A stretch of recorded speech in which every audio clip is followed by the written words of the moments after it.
Está de tu lado, es el equilibrista, es igual a vos, es Federico Andajasi. Alfredo, querido. Bueno, vos sabés que la pandemia, pero sobre todo la aplicación de la cuarentena a la criolla, ¿no? Digamos, vienen castigando desde marzo a un sector que yo diría forma parte no solamente, digamos, de la economía, de la producción del país, sino sobre todo de la identidad porteña como pocos. Y de hecho, vos sabés que Buenos Aires es conocida en el mundo por la bohemia nocturna de los bares, la oferta gastronómica hasta la madrugada, y sobre todo la calidad de la cocina. Bueno, el hecho es que el cierre y la poca, o te diría nula, ayuda a las pymes por parte del gobierno dejaron una cantidad de muertos invisibles, bajas a las que, insisto, el gobierno no parece prestarles ninguna atención.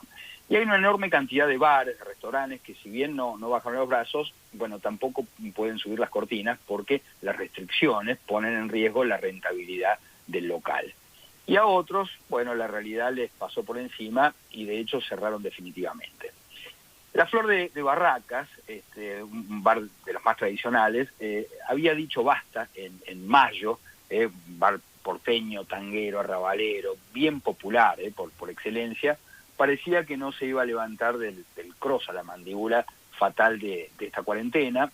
Cerró a poco de cumplir, le faltan pocos días para cumplir los 115 años de una vida muy parecida a la del país. Atravesó crisis, tropezó 1000 veces, se levantó 1000 veces y ahora justamente los propios trabajadores son los que mantienen los pétalos abiertos de esa flor del sur. Cosa que 3 de los 7 empleados que eran se hicieron cargo del local y la siguen ahí peleando. Bueno, aunque sea con distancia, muchos bares, restaurantes volvieron y se vuelve a recrear el arte de la conversación. No hay verso porteño, la verdad que puede rimar con takeaway, ¿no? Por ejemplo, o con delivery, sin caer en el grotesco, ¿no? Y no hay forma, Alfredo, de meterlos tampoco en un 2x4. Y al pibe de la moto tampoco se le pueden confesar las cuitas como al morocho de la barra que sirve otra grapa de fiado, ¿no? Entonces la pregunta es qué será de esos templos mistongos, heréticos, dolientes, que son los bares porteños, si no se pueden superar después de esta crisis. El gobierno nacional, me pregunto yo, es nacional y popular, dicen ellos, se detuvo a pensar 2 minutos qué sería de este país si se mueren los bares que le dieron vida a través del tango, de la poesía, a la literatura, a la ciudad en principio, y después, por supuesto, se proyectó hacia todo el país. Por ejemplo, el bar La Ibérica, que ocupaba la esquina de Entre Ríos y Cochabamba, bueno, bajó sus persianas, exhausto, agobiado además por el rigor impositivo en medio de la miseria general. El bar Monte Carlo, ahí en la calle Ravignani, que lo habían fundado en 1922, también cerró hace poco. Gerardo, el hijo de los dueños que se hizo cargo del negocio, está destruido, las deudas lo pusieron contra las cuerdas, y vos sabés que puso hasta sus últimos ahorros para sostener ahí el Monte Carlo en sus mesas, por ejemplo, por ahí pasaba el Che Guevara, que estudiaba y de hecho tomaba el té también, China Zorrilla, por ejemplo.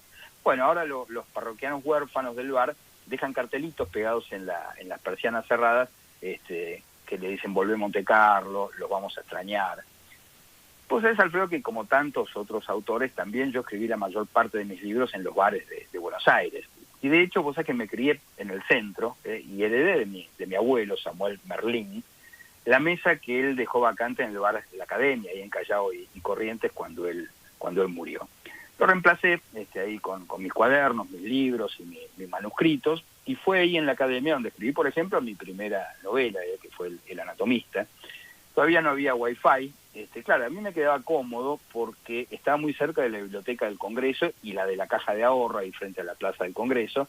Pero bueno, algunas dije que el problema de las bibliotecas es precisamente el silencio, porque viste es un silencio imperfecto. El vuelo de una mosca suena como una turbina de un 747, el chirrido de una silla es como un movimiento telúrico, y cualquier murmullo de estudiantes, bueno, suena como una hinchada de fútbol. Así que yo, por lo menos, prefiero el bullicio parejo de los bares, que es lo más parecido al silencio real. Y vos sabés, Alfredo, que a tal punto llegó mi apego a la Academia, que con el primer adelanto de derechos de autor del Anatomista, me mudé precisamente a un antiguo departamento ahí en la esquina de Callao y Corrientes, con vista al Obelisco. Entonces, solamente tenía que bajar en aquel viejo ascensor jaula para ir ahí a mi, entre comillas, oficina, cuyas ventanas daban ahí a la avenida Callao. Así que los bares son una tradición literaria en Buenos Aires. Por ejemplo, en las mesas de la Biela vos podías ver a Borges conversando con Bioy Casares. En el Británico, ahí en San Telmo, que junto con el Parque Lezama, que está ahí enfrente, es uno de los escenarios de Sobre Héroes y Tumba, la novela de Sábato.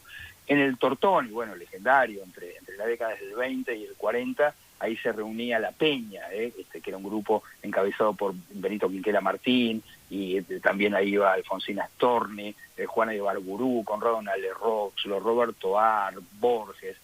Y de 1962 al 74, o sea que fue el punto de reunión, por ejemplo, de Abelardo Castillo, Humberto Constantini, Liliana Hecker, Isidro Blainstein, entre tantos otros.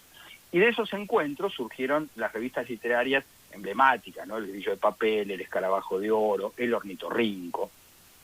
Y después el Café London, que es el bar ahí donde empiezan los premios, la novela de Julio Cortázar, Las Violetas, en Rivadavia y Medrano, que era el refugio, por ejemplo, de Alfonsina Storni. Después estaba la Richmond, que durante la década del 20 se reunía ahí el famosísimo ya grupo de Florida. Entonces ahí en las mesas lo podías ver a Borges, a José de España, a Evar Méndez, Conrado Roxlo, Horacio Rega Molina, Oliverio Girondo, bueno, por supuesto Raúl González Tuñón. Bueno, eran innumerables los escritores que pasaban por ahí. Y en el bar que hoy se llama Homero Mansi, y los bares del barrio de Boedo, se reunían en los años 20, bueno, los escritores de otro grupo que eran los artistas, entre comillas, supuestos, porque tampoco era tan así, al de Florida, que era el grupo de Boedo. Y, bueno, algunos de los autores eran César Tiempo, Raúl González Tuñón, Roberto Ar, entre tantos otros. Después, muchos conocen la historia de los 36 billares, porque ahí en las mesas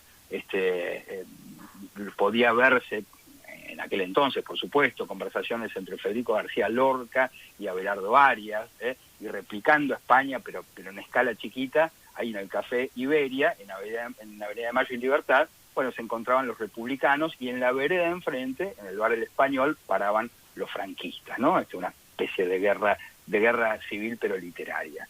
Así que, Alfredo, la historia de nuestra cultura, como ves, se escribió en los bares, y si los bares murieran, bueno, también moriría no solamente el pasado, sino tal vez también el futuro de esta cultura urbana que tanto le dio a Buenos Aires y, por supuesto, a todo el país. Con la firma de Federico Andajasi. Le doy mi palabra.